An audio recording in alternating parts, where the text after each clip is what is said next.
Students, winter vacation के बाद आज आपका पहला लेक्चर है, जिसमें मैं आपको पहले थोड़ा सा रिपीट करवा दूं कि हमने चैप्टर नंबर 3 जो था कदीम अहद संग अपर पैलियोलिथिक में क्या क्या कवर किया था और उसमें इम्पॉर्टेंट जो चीज़ें हैं वो क्या है।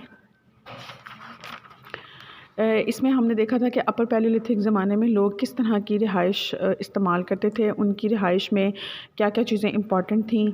दूसरा इंपॉर्टेंट टॉपिक जो था वो शिकार का था कि शिकार की उनकी ज़िंदगी में क्या अहमियत थी। ये आपने जो हमारी विंटर वेकेशन से पहले के लेक्चर्स हैं उनकी वीडियोस को ओपन करके आप इनको एक दफ़ा रिपीट कर लें, इनको सुन लें। और इसी तरह से हमने ये देखा कि मेमथ जो है उनका उनकी ज़िंदगी में क्या किरदार था, उनसे क्या क्या फ़वाइद हासिल किए गए और फिर आहिस्ता आहिस्ता किस तरह से वो आर्ट की तरफ आए। आर्ट का उनकी ज़िंदगी में क्या अमल दखल था, किस तरह से आर्ट उन्होंने स्टार्ट किया और आर्ट यानी कि तस्वीरें बनाने की जो एक्सपेरिमेंट्स थे वो किस तरह से स्टार्ट किए। उन एक्सपेरिमेंट्स में उन्होंने क्या क्या एक्सपीरियंस किए, किस तरह से नेचुरल चीज़ों को, हड्डियों को इस्तेमाल करके लाइनें लगाईं और आर्ट की इब्तिदा की।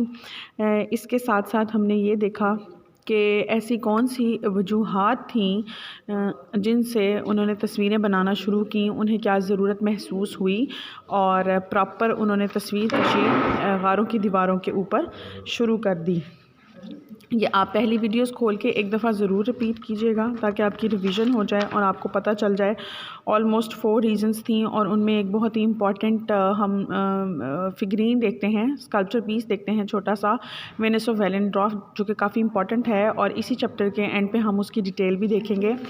आज जो टॉपिक है वो हमारे पास ये है कि आर्ट तो उन्होंने स्टार्ट किया, तस्वीर कशी स्टार्ट कर दी, उसके एक्सपेरिमेंट्स किए और फिर बहुत सारी रीजंस जो थी वो हमारे सामने आईं। लेकिन तस्वीर कशी करने के लिए उन्होंने सामान कौन कौन सा इस्तेमाल किया, किस तरह से हासिल किया और किस तरह से जो है वो सामान बनाया, जबकि उस वक़्त ऐसी कोई फैसिलिटी नहीं थी जो कि आजकल के आर्टिस्ट को है। तो हम देखते हैं तस्वीरें बनाने का सामान। अपर पैलियोलिथिक दौर के इंसान ने रंगों से खेलना सीख लिया था, यानी कि उन्होंने रंगों का इस्तेमाल अपनी ज़िंदगी में शुरू कर दिया था। वो इस तरह से कि मिडिल पैलियोलिथिक के ज़माने में जब कोई मर जाता था तो वो मुर्दों को दफन करने से पहले उसके जिस्म पे रंग लगाया करते थे, यानी कि ये उनकी एक रिचुअल थी।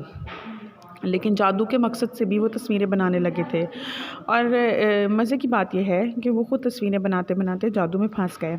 ज़ाहिर सी बात है कि उस वक़्त तो इंसानों के पास तस्वीरें बनाने के लिए कोई बना बनाया सामान तो मौजूद नहीं था, कोई ऐसी फैसिलिटी नहीं थी जहाँ से उनको बने बनाए रंग हासिल हो सके जैसे कि आजकल के आर्टिस्ट को ये फैसिलिटी मौजूद है।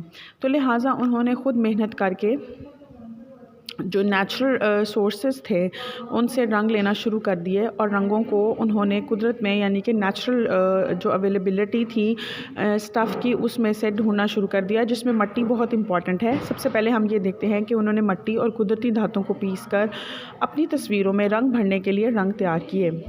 जो रंग ज़्यादा इंपॉर्टेंट थे उनमें रेड कलर यानी कि सुर्ख, पीला और ब्राउन रंग हम देखते हैं।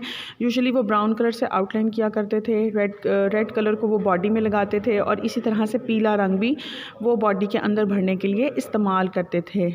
सुर्ख, पीला और ब्राउन रंग उन्होंने मिट्टी और हीमाटाइट से हासिल किया।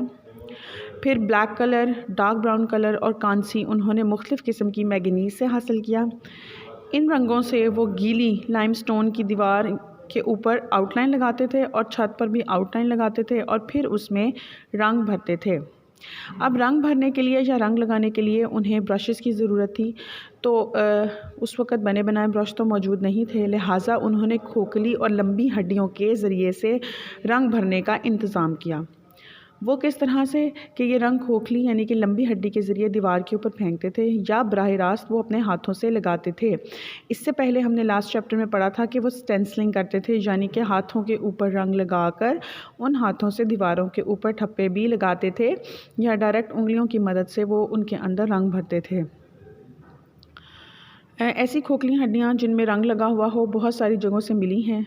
इन रंगों की ख़ास बात यह है कि इतने हज़ार साल गुजरने के बाद भी ये कलर बहुत ज़्यादा फ़्रेश हैं और बहुत ज़्यादा सॉफ्ट नज़र आते हैं। काफ़ी देर तक इंसान ने पानी में रंग मिलाकर इस्तेमाल किए।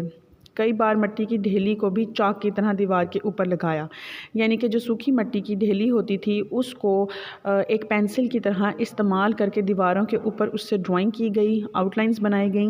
लेकिन जल्द ही उन्हें इस बात का एहसास हुआ कि ये रंग तो बहुत जल्दी उतर जाएंगे। लिहाजा उन्होंने कई बार देख लिया था कि गोश्त पकाते वक्त जानवर की चर्बी जो है जब कोयलों के साथ मिल जाती है तो बहुत गहरा और पक्का रंग हो जाता है।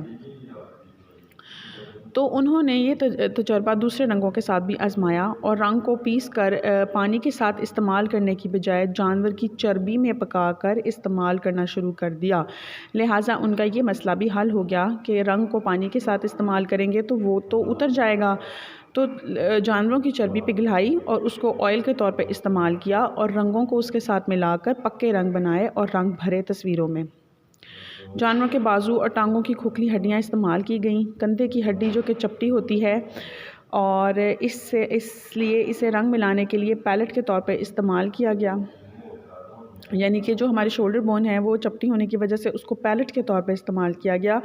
उस पर रंग मिक्स किए गए।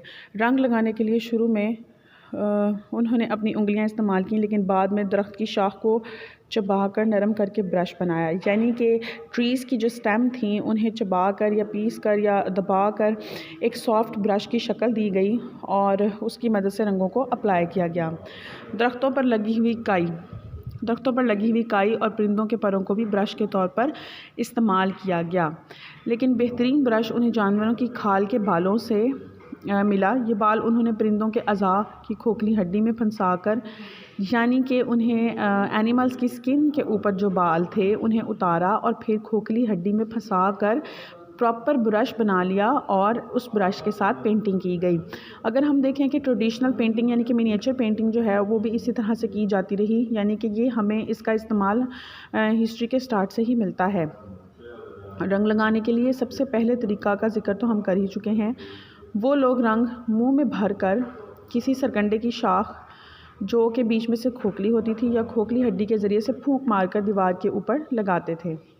इसी तरह ऊंची जगहों पर फूंक मारकर रंग फेंका जा सकता था। बहुत सी जगहों से जो हाथ रख कर आसपास के रंग लगा हुआ मिला है वो इसी तरीके से मिला है। ये लोग कभी तो पत्थर के औजार से रगड़ कर गार की दीवार को सतह को हमवार कर लेते थे, यानी कि पेंटिंग स्टार्ट करने से पहले वो वॉल को प्रॉपर प्रिपेयर करते थे और उसके लिए वो किसी भी पत्थर को पकड़कर उसको दीवार को रगड़ कर हमवार करते थे या दीवार की नाहमवारी को तस्वीर का हिस्सा बना लेते थे।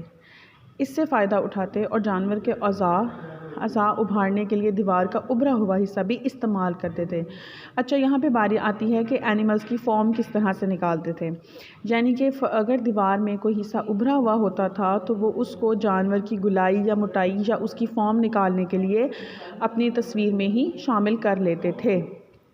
ये लोग गीली मिट्टी लेप करके इसकी सतह पर उंगलियों से भी तस्वीरें बनाते या पत्थर की दीवार पर पत्थर के औजारों से कुरेद कर तस्वीर की आउटलाइन बनाई जाती थी, यानी कि गीली मिट्टी के लेप से भी एक उभरी हुई आउटलाइन बना लेते थे। इसके अलावा ये पत्थर की मदद से भी तस्वीर की आउटलाइन बना लेते थे और बीच में तस्वीर कशी करके उसमें पेंटिंग में कलर करते थे।